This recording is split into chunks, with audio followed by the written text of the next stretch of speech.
Boa noite a todos.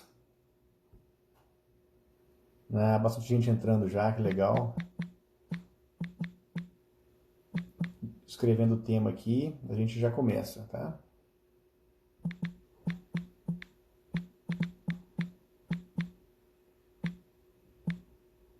Obrigado, Ramiro. Que bom. Desafios. Ok. Vou publicar aqui o tema. Beleza, pessoal. Já fixei o nosso tema, tá? Da live de hoje.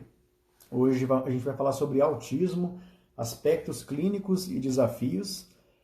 E eu convidei a doutora Nívia Macedo. Já já ela entra aqui para participar com a gente. Aqui, ela já está aqui. Ótimo. E é isso aí. Todo mundo me escutando bem? O áudio está ok?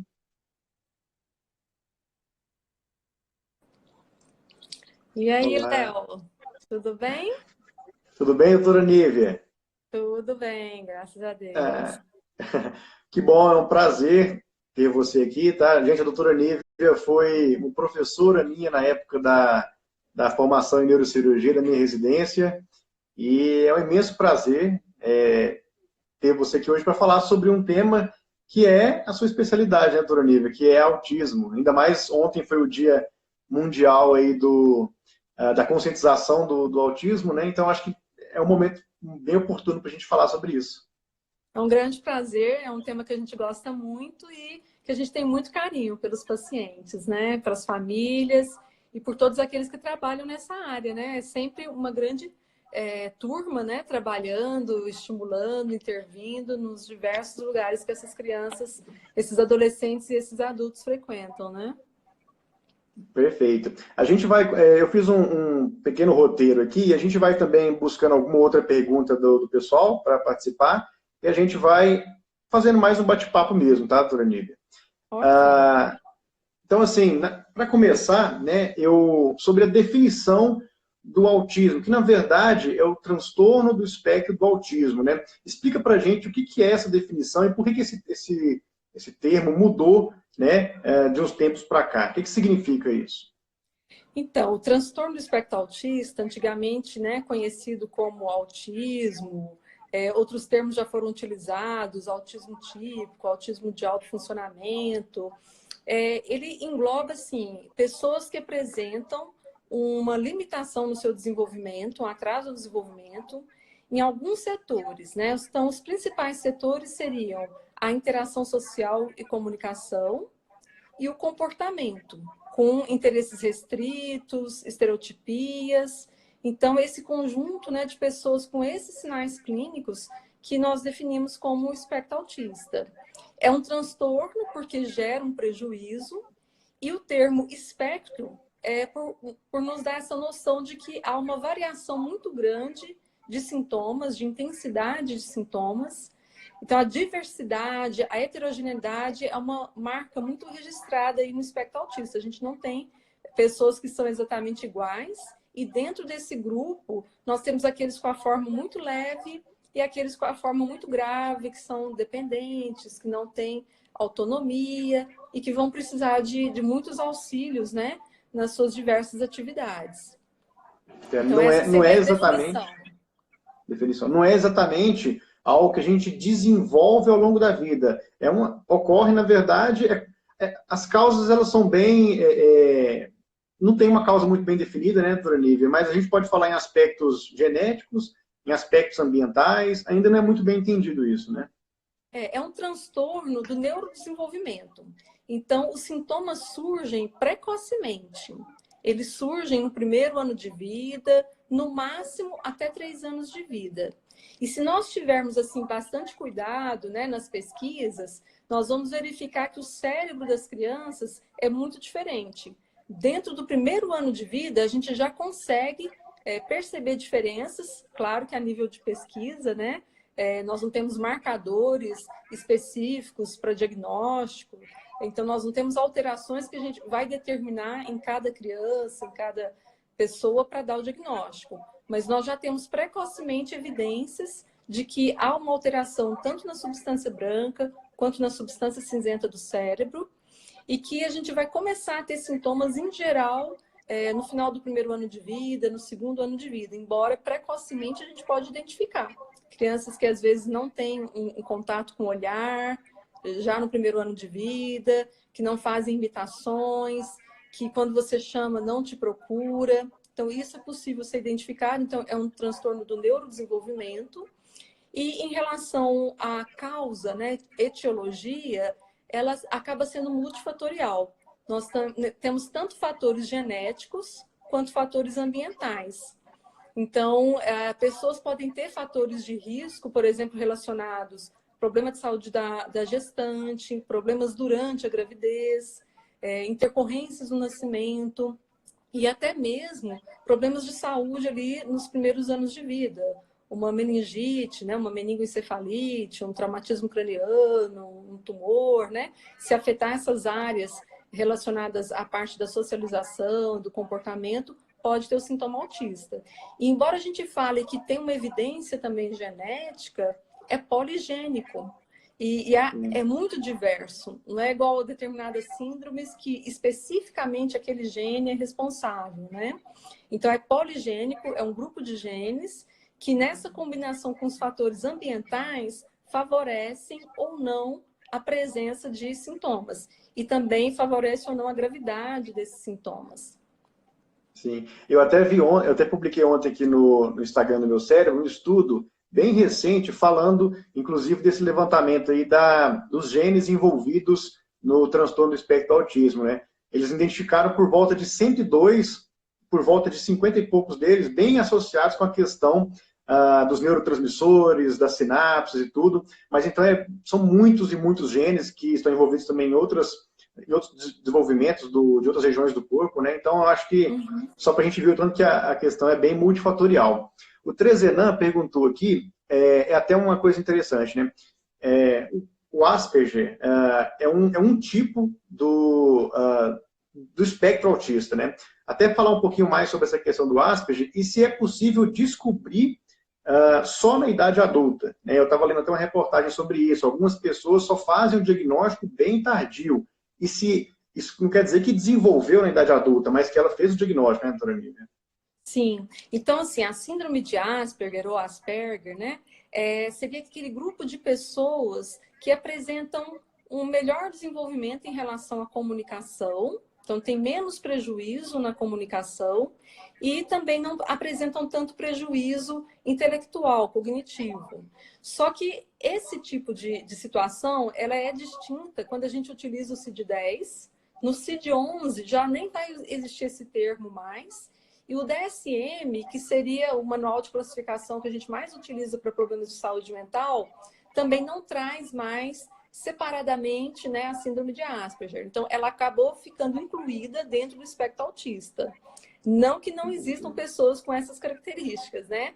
Mas na classificação atual do DSM e no CID-11, né, esse grupo fica, então, junto com os demais pacientes que têm o transtorno do espectro autista.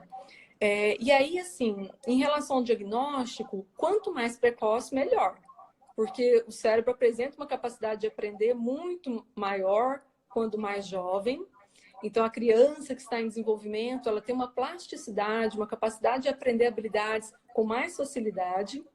Porém, sempre é possível ser feito, né, uma intervenção, uma reabilitação para melhoras de sintomas. E, às vezes, esse diagnóstico pode ser tardio, quando o paciente apresenta um quadro mais leve, e então fica difícil de distinguir outras causas de atraso do desenvolvimento, ou situações assim mais específicas em setores que não afetam tanto a cognição, né, o desempenho dessas pessoas, mas não quer dizer que ela desenvolveu tardiamente. Ela já tinha esses sintomas, só que não foram bem detectados, né? E às vezes acaba tendo diagnóstico, às vezes até na vida adulta. Não é incomum nós atendermos criança, fazer esse diagnóstico mais precoce na criança e já começar a perceber que o pai, por exemplo, ou a mãe tem um espectro autista que nunca foi identificado. Então, é possível ter o diagnóstico na vida adulta, mas é um diagnóstico nessa situação tardio, né? falando até desse caráter familiar também, né? Que é uma das coisas que você sabe que está associado com o transtorno também, né, doutor Nível? Eu até vi também um tema bastante interessante, que muita gente, às vezes, acredita que tem um certo grupo de indivíduos autistas que tem um funcionamento cerebral muito, muito aprimorado, até acima da média, e que isso pode ser até algo assim, bastante comum. O que a gente tem visto é que, na verdade, não é tão comum assim. São raríssimos casos, eventualmente pode ter um nível intelectual um pouco elevado, mas, via de regra, a maioria dos pacientes, não sei, 70%, um pouco mais ou menos que isso, tem prejuízo intelectual, né, Antônio? Então, assim, existem aquelas pessoas que apresentam uma capacidade cognitiva dentro da normalidade, dentro da média, mas que às vezes se interessam por determinado tema. E aí ele como que viram expertise, né? Que eles estão falando aí dos savantes, né? Então, Sim. às vezes eles podem ter uma habilidade maior em determinado setor ou em determinado assunto que a pessoa goste muito, mas faz uma confusão com as altas habilidades. Então, fica pensando que é uma pessoa que tem superdotação, que tem uma alta habilidade, mas ela se especializou naquele tema em detrimento de outros conhecimentos gerais que às vezes ela não tem tanto interesse e às vezes não se desenvolve tão plenamente. Mas nós temos também a situação das pessoas que apresentam deficiência intelectual. Então, existe realmente um grupo de pessoas com o transtorno do espectro autista que apresenta deficiência intelectual e que às vezes vai ser difícil de dar esse diagnóstico. Antigamente, o DSM não permitia o diagnóstico do espectro autista na presença da deficiência intelectual. Hoje a gente já tem essa compreensão que é uma associação que não é tão infrequente. Agora, as altas habilidades vão ser muito mais frequentes na população geral do que naqueles que apresentam o espectro autista. É que chama muita atenção, né? Tem uma limitação, uma dificuldade e uma habilidade muito grande no setor, então isso é mais divulgado. Mas na população geral, a gente tem mais pessoas com altas habilidades do que dentro desse grupo do espectro autista. Perfeito. Eu vi uma pergunta também aqui, não me recordo quem fez, a respeito de se existe alguma área, do ponto de vista neuroanatômico mesmo, que estaria mais envolvida ou mais prejudicada nos pacientes que têm o transtorno do espectro autista. Né? Pelo que eu vi, né, tem duas coisas que me chamam a atenção, que uma questão é uma deficiência daquele mecanismo de poda sináptica, como naturalmente o cérebro ele perde algumas sinapses, né, que são formadas ali na vida intrauterina e depois no início ali dos primeiros anos de vida, e no indivíduo autista, essa perda de sinapse em excesso ela não ocorre da forma como deveria, é um dos achados.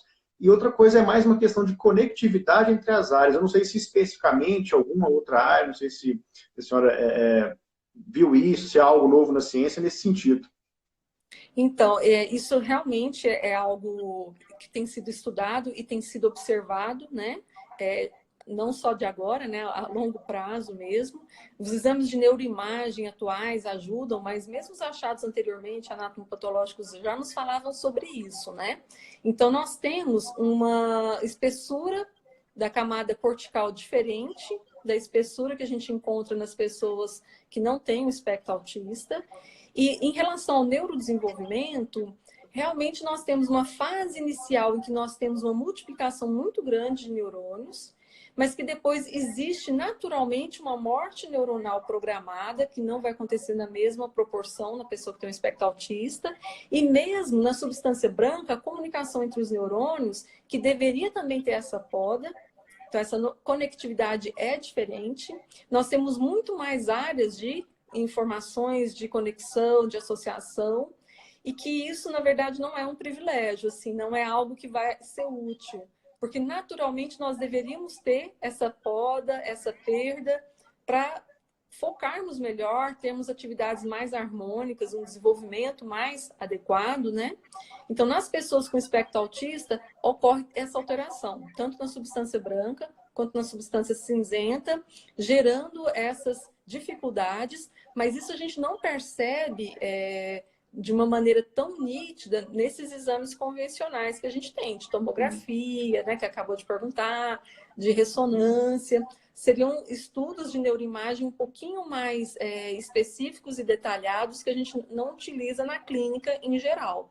Então, são estudos também comparativos, né? Então, o exame de um único paciente pode não ser suficiente, mas quando em pesquisa é feito num grupo de pacientes, aí sim a gente pode perceber nitidamente, e isso tem sido proposto até como sendo um marcador biológico para a gente poder fazer um diagnóstico mais precoce, porque isso pode ser detectado antes mesmo da presença dos sintomas clínicos, mas ainda é uma área de estudo, né, para que possa ser utilizado na clínica.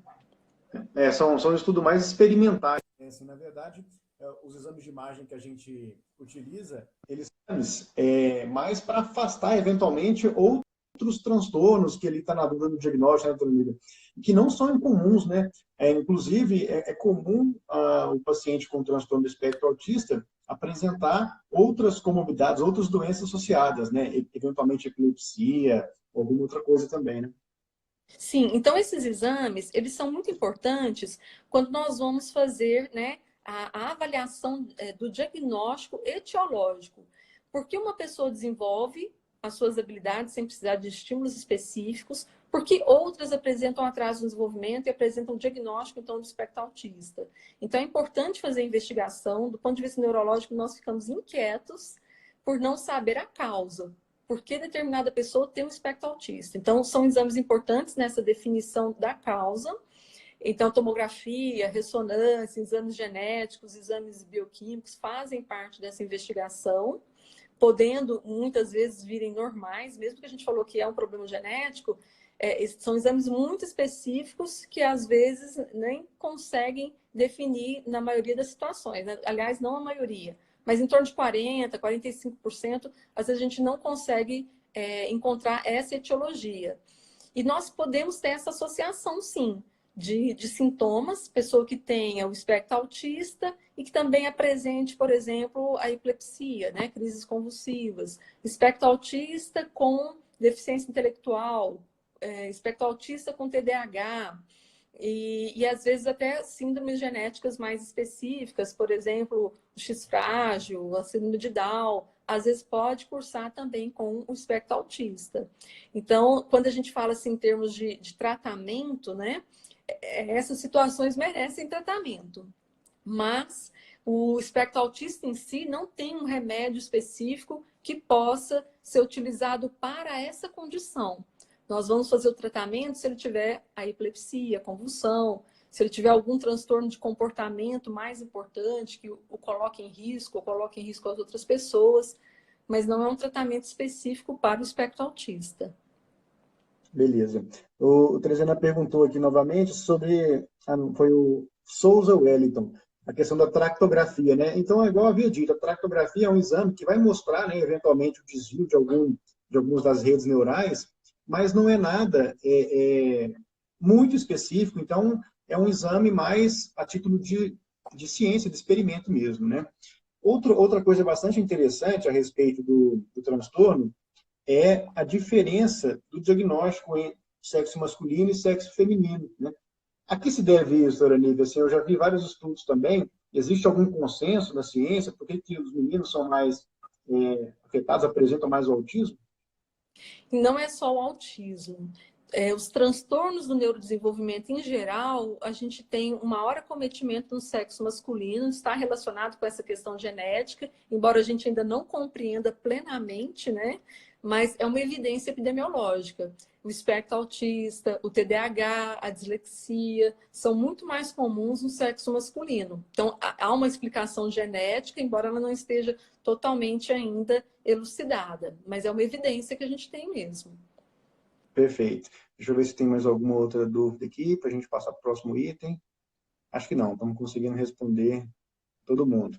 Bom, para o diagnóstico, né? Imagina, chegou uma família levando o filho lá no consultório e o diagnóstico ele é um diagnóstico muito específico, ele é difícil de se fazer, ele envolve tempo, a gente falou que não tem exame de imagem específico, mas tem algum tipo de teste, alguma coisa que se faça, assim, para a gente poder fazer esse diagnóstico?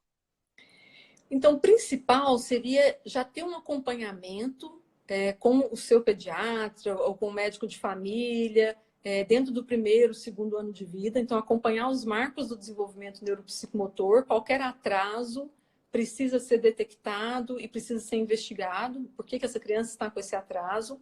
Então, isso nos auxiliaria muito no diagnóstico precoce. Não existe um exame para dar o diagnóstico do espectro autista. Ele é baseado em sinais e sintomas. Então, essa história, né, de como foi o desenvolvimento, a avaliação naquele momento, como está o desenvolvimento neuropsicomotor naquele momento. Quando o paciente é muito jovem, a gente pode detectar precocemente assim, o atraso na linguagem. Às vezes, é a primeira preocupação da família. E muitas vezes ela acaba levando primeiro no otorrino, pensando que essa criança não ouve, né? Então pode ser um primeiro sinal de alerta. E frequentemente na consulta neuropediátrica também essa família traz a queixa principal de que apresenta um atraso na linguagem. Então esse atraso na linguagem pode ser uma evidência maior para a família e também para as pessoas que estão mais próximas. Mas a gente sempre percebe que não é só a articulação da fala, não é só a linguagem oral. O atraso que essa pessoa apresenta é na comunicação não verbal também. Porque quem tem um atraso da linguagem vai se comunicar por gestos. A pessoa que tem um espectro autista, ela também tem uma dificuldade na sua linguagem não verbal. Então, esse é um sinal importante, mas lembrar que são sinais e sintomas. Não são através de exames que a gente vai poder ter essa detecção. Os exames são mais para investigação, como a gente falou anteriormente, né, da causa, da etiologia. E geralmente acompanhando um pouco mais, né, para poder afastar algumas outras coisas, né, eventualmente fazendo os exames ali de forma mais seriada, né. Bom, outro dado interessante também, que eu vejo bastante pessoal no meu cérebro eventualmente perguntar, em um artigo que eu vi um tempo atrás, sobre a questão da alimentação para o autista, que é bastante problemática. Vou receber uma ligação aqui. Que geralmente é bastante problemática. E eu vi que tem 3 pontos assim, muito interessantes sobre a alimentação do paciente, né, que é seletividade, recusa e indisciplina. E isso acaba trazendo para ele uma série de problemas de nutrição, problemas gastrointestinais, alguma deficiência de determinadas vitaminas, nutrientes. E isso é uma verdade? Como é que você lida com isso aí no dia a dia? Sim, é um grande desafio para as famílias, né? Porque às vezes pode ter essa seletividade que realmente interfere na questão nutricional dessas pessoas, né? Então, é importante ter um cuidado, uma atenção e uma paciência nesse sentido, né? Mas, assim, não existe... Uma grande preocupação das famílias é se algum alimento seria o desencadeador, seria a causa, né, do espectro autista. Essa é a maior dúvida que as famílias trazem em relação à alimentação. Mas não existe nenhuma evidência científica de que seja a causa. Se a pessoa tem realmente um defeito enzimático, se ela não consegue metabolizar determinado alimento, né, uma intolerância a algum tipo de alimento, é claro que uma mudança nutricional da dieta daquela pessoa pode trazer, sim, um benefício, mas não que vá ser a causa do espectro autista e que vai fazer, assim, grandes mudanças naquele que não tenha uma intolerância, né, ou algum tipo de alergia alimentar.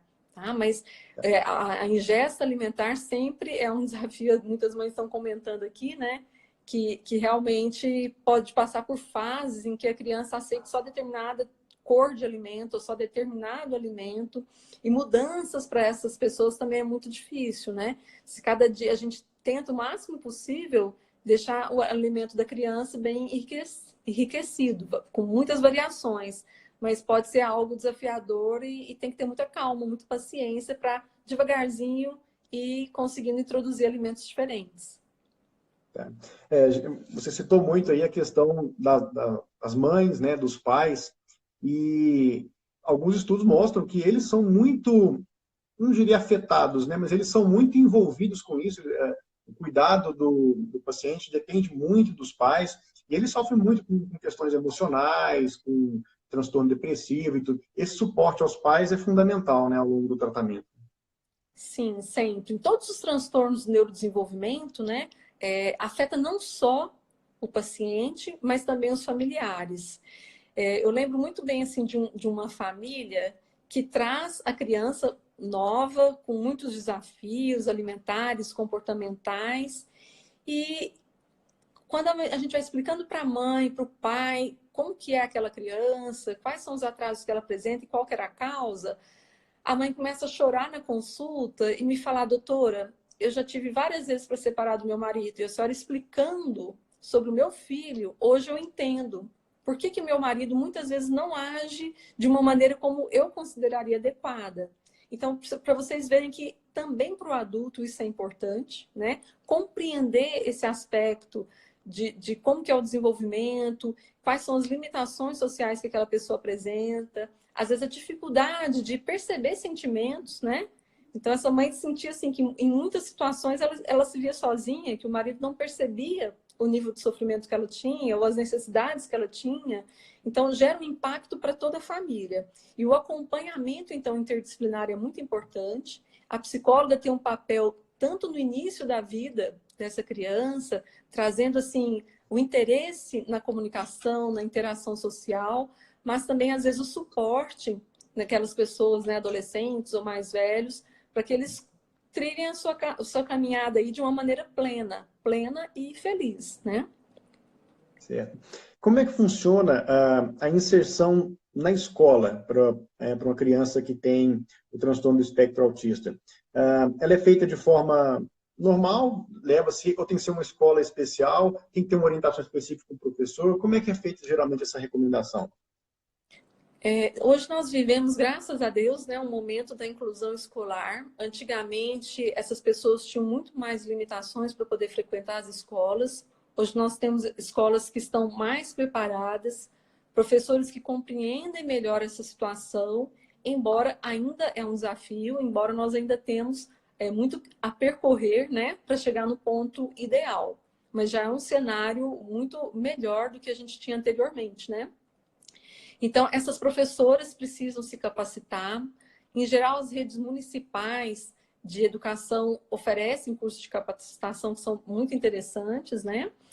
Conseguem ter uma sala recurso. Então, essas pessoas elas têm o direito de frequentar o AEE, que é um atendimento educacional especializado, no contraturno, uma sala multissensorial, que vai auxiliar muito nesse aspecto pedagógico, no desenvolvimento dessa criança. E é ideal que as crianças realmente frequentem escolas regulares. Então, que elas possam participar das atividades com as outras crianças, com os outros adolescentes, no mesmo ambiente. Mas, em determinadas situações, um professor de apoio pode ser interessante, conforme a dificuldade de autonomia dessa pessoa. Então, pode ser necessário um recurso a mais, além desse AEE, desse contraturno, numa sala multissensorial. Um professor que acompanhe tanto nas atividades pedagógicas, quanto também no momento, por exemplo, do recreio, das atividades sociais, facilitando, modulando essa interação com as outras crianças.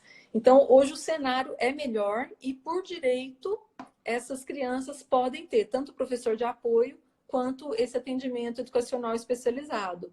E isso é algo que as famílias lutam muito, né, para manter. Então, já é um direito. A gente sabe que a gente vive situações, às vezes, econômicas difíceis, né, no nosso país, mas é um recurso muito interessante que favorece muito o desenvolvimento dessas crianças. E, por vezes, a gente se surpreende com habilidades, né, que elas trazem para a gente. Às vezes, a gente tem a impressão que ela não está participando da aula, que ela não está prestando atenção, mas ela consegue reproduzir ou fazer uma atividade bastante complexa, demonstrando que ela foi capaz, sim, de aprender. Então, a gente precisa, o máximo possível, incentivar essa presença nas atividades sociais e essa participação também nas atividades pedagógicas, porque existem aqueles que têm deficiência intelectual, que vai ser mais desafiador, mas nós temos aquelas pessoas que vão conseguir ir atrás dos seus sonhos, buscar ferramentas através do estudo. E como que o aprendizado é importante, né, Léo? A gente que gosta muito de estudar, né? Então, assim, como é importante poder trazer isso para essas crianças, né? Essa capacidade de aprendizado. Eu tenho um irmão que tem deficiência intelectual E eu sou muito grata por todos os professores que trabalharam com ele e que conseguiram trazer esse recurso da alfabetização. Ele vai assistir, por exemplo, o filme do Harry Potter, ele leu o livro inteiro. E ele sabe fazer as críticas. Olha, este filme não contou tudo que o autor escreveu no livro. Então, o quanto que é importante, né? Apesar da limitação, a pessoa ter recursos, ela ir atrás daquilo que ela gosta e ela conseguir realizar os seus sonhos. Então, a parte pedagógica, né, consegue nos trazer muitas ferramentas para a gente realmente ir atrás desses sonhos. Então, essas crianças merecem participar e estar ali presente na sala de aula. Eu acredito assim que o futuro principalmente da questão educacional é sempre a personalização, né? A gente vem de uma educação tão generalizada, onde o aluno é visto como um indivíduo muito igual ao outro, e aí a gente vê cada vez mais é preciso personalizar a educação, dependendo ali de cada aluno. No caso do indivíduo com transtorno do espectro autista, bem mais ainda, né? Porque ele requer uma série de cuidados aí que são importantes para que ele consiga ter o aprendizado que é dele também, né? É direito dele, né? Eu acho isso aí fundamental, com certeza. Especificamente aqui uma pergunta atrás, perguntando a respeito do excesso de ácido fólico, se tem alguma implicação na gestação, em termos de ocorrência do autismo ou não. Eu não vi nada a respeito, a senhora conhece alguma coisa desse tipo? Não, na verdade, é a falta do ácido fólico que gera problemas para o neurodesenvolvimento, né? Então, fechamento do tubo neural, migração de neurônios. Então, seria, na verdade, a gente preocupa mais com a falta e não com o excesso, tá? O ácido fólico sempre está implicado no desenvolvimento do próprio sistema nervoso, né? Então, ele é fundamental até essa reposição aí, né, durante o pré-natal. Perfeito. Deixa eu ver aqui se tem mais alguma pergunta interessante. Tem um relato aqui, tive aluno autista por 2 anos, no 5º ano realmente é um desafio, provavelmente é um professor, né? Legal. Ok, tem muita gente elogiando aqui, acho que muita gente te acompanha aqui, elogiando seu trabalho, deve ter Eu que agradeço o muita carinho mãe de aqui. vocês. Legal. Tem uma pergunta Bom, aqui sobre o adolescente, né? Que a gente fala isso, a muito sobre questão a aqui, hoje falamos criança. muito de criança, pouco se fala adolescente, exatamente. E aí? Então, a gente acaba falando mais da criança, até mesmo pela necessidade de ter um diagnóstico mais precoce, mas o adolescente também ele tem as suas particularidades, as suas necessidades. Se a gente pensa que a adolescência é um momento que a gente precisa muito assim se sentir pertencendo a um grupo, né? Então, estar excluído desse grupo pode ser bastante desafiador para muitos adolescentes. E quando nós temos um adolescente que tem um comportamento muito diferente dos outros, esse olhar de estranheza, Excluído, né? né? Daqueles colegas, às vezes pode ser bastante cruel, né? Então, é muito importante desenvolver na nossa sociedade um olhar mais fraterno, um olhar mais inclusivo. Parece que quanto mais a gente fala de inclusão, é que a situação não está muito boa, né? Eu acho que a gente vai estar numa situação melhor, tanto nas escolas quanto na sociedade, quando a gente não precisar mais falar da inclusão. Quando a gente for capaz de entender a singularidade, as diferenças de cada um, né? E como que cada um pode trazer para a gente algo a mais que possa enriquecer a nossa vida, né? E que cada um possa se encaixar no seu lugar, no seu papel. Então, é muito importante a gente ter esse olhar de inclusão, né? Inclusão escolar, inclusão social. E o adolescente, ele acaba sofrendo muito com essas comparações, com essas diferenças e com essa necessidade de pertencimento. Pode acontecer na adolescência alguns problemas de comportamento, principalmente no sexo masculino, às vezes é relatado um pouquinho mais assim de agressividade, de transtorno desafiador, de oposição. Mas assim, não é algo que as mães tenham que se preocupar, né, tão precocemente, porque cada um vai ter a sua maneira de desenvolver. Isso não é uma regra. Falar que todos os adolescentes vão ter um problema de agressividade ou um problema de comportamento maior não é uma regra. A gente precisa realmente considerar essa particularidade de cada um, mas o máximo possível tentar olhar para essas pessoas e entender o que o meu filho gosta. Como ele se sente mais valorizado? Quais são as áreas que ele tem de maior talento e de maior facilidade para promover esse desenvolvimento e essa socialização? Então, fazer com que ele também se descubra e se entenda melhor, que a adolescência é justamente essa fase de descobertas, né? E na vida adulta, também entender quais são os talentos e que essa pessoa possa ter autonomia, né? Porque todos nós desejamos ser independentes, termos autonomia. Então, que a sociedade possa favorecer a participação, a inclusão também na vida adulta e na parte do trabalho, né? Nos recursos que ele também possa oferecer para a gente. Então, essa independência, essa autonomia é o objetivo que todas as reabilitações são voltadas, né? O máximo possível. Eu vi até um artigo interessante, agora bem recente também, falando um pouquinho sobre uma suposta um aumento da incidência, né?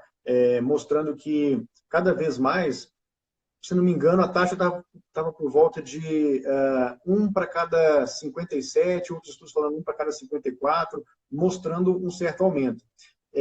Só que talvez esse aumento seja muito em função do aumento do diagnóstico em si. Cada vez mais as pessoas estão ficando mais informadas, os especialistas estão sabendo mais, e esse diagnóstico está aumentando. Mas você vê que realmente essa tendência está acontecendo de aumentar o número de casos? Isso é algo biológico mesmo? É só uma questão de diagnóstico? Como é que você vê isso? Então, se nós formos fazer os estudos epidemiológicos, né, da década de 80, década de 90 e atualmente, está aumentando sim o diagnóstico. Mas, em termos biológicos, nós não temos o aumento do evento. Então, essas pessoas já existiam, porém elas não eram identificadas. Então, há um aumento de diagnóstico, há um aumento do número de casos, mas nós temos maior número de diagnósticos e nós temos hoje critérios diagnósticos que permitem incluir pessoas que antigamente não eram incluídas, porque tem uma forma muito leve. Então, quando a gente fala de espectro autista, né, nós já conseguimos incorporar nisso pessoas com a forma muito leve e também aqueles que têm a forma muito grave, que anteriormente eles acabavam sendo classificados mais dentro do grupo da deficiência intelectual. Hoje é permitido os dois diagnósticos simultaneamente. Então, a deficiência intelectual grave também pode, em algumas situações, estar associada com o espectro autista. Então, a gente tem mudança de critérios diagnósticos, nós temos um olhar, né, um pouco mais aguçado para poder detectar um maior número de pessoas. E nós temos também mudanças em relação à metodologia dos estudos. Então, nem todos os estudos daquela época conseguiam englobar e avaliar toda a população, toda a sociedade. Então, não é que esse evento aumentou, nós não estamos tendo uma epidemia, né, de transtorno do espectro autista. Isso já existia, mas a gente tem um olhar hoje mais atento e consegue identificar melhor. Eu acho que é uma questão de desenvolvimento dos métodos diagnósticos mesmo, né, da experiência das pessoas em lidar com o transtorno, né? Assim, agora, ontem a gente teve o Dia Mundial da Conscientização do Autismo. Aí eu queria que você falasse um pouquinho sobre ele, a importância dele. E eu vejo assim, eu tenho uma publicação aqui no site sobre frases sobre autismo. E é impressionante, assim, quando vai chegando perto da data, o número de acesso cresce de forma absurda. Então, assim, existe um engajamento em torno desse tema gigantesco, né? Talvez pela própria incidência dele, né? Pela ocorrência dele. E nessa data, então, aumenta demais. Qual que é a importância dessa data que você vê, assim, para as famílias dos pacientes? Você acha importante, de fato, ter esse momento aí? Sim, eu acho que é sempre bom a gente ter um momento que fala sobre esse assunto, que as pessoas têm maior possibilidade de conhecer o tema. Então, hoje em dia, antigamente poucas pessoas conheciam sobre o espectro autista e já criava aquele estereótipo, né? Não vai ser uma pessoa assim, assim. Hoje as pessoas têm entendido melhor, então trazer maior nível de conhecimento para a população como um todo. Trazer um maior envolvimento dessas associações de pais, é muito importante que os pais se unam. Então, é o momento deles realmente estarem juntos, falando sobre o tema, expondo as suas dificuldades para juntos conseguirem muitas melhoras.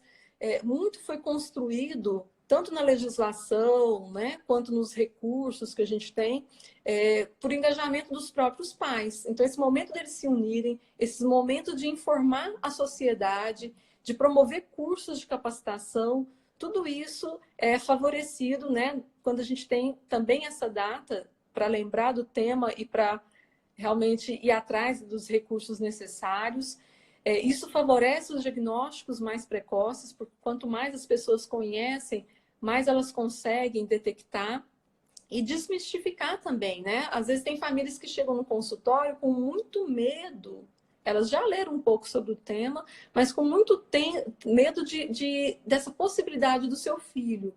Mas quanto mais conhecimento tem, quanto mais leitura, menor é esse medo. A gente tem muito medo do desconhecido. Quando a gente passa a conhecer um pouquinho mais, esse medo diminui. Tanto para a família da criança ou do adolescente com espectro autista, quanto para os colegas que estão ali ao redor convivendo, até mesmo para o professor, né? Quando fala, olha, este ano você vai ter na sua sala uma pessoa que tem um espectro autista, dá aquele frio na barriga, o que eu vou esperar, né?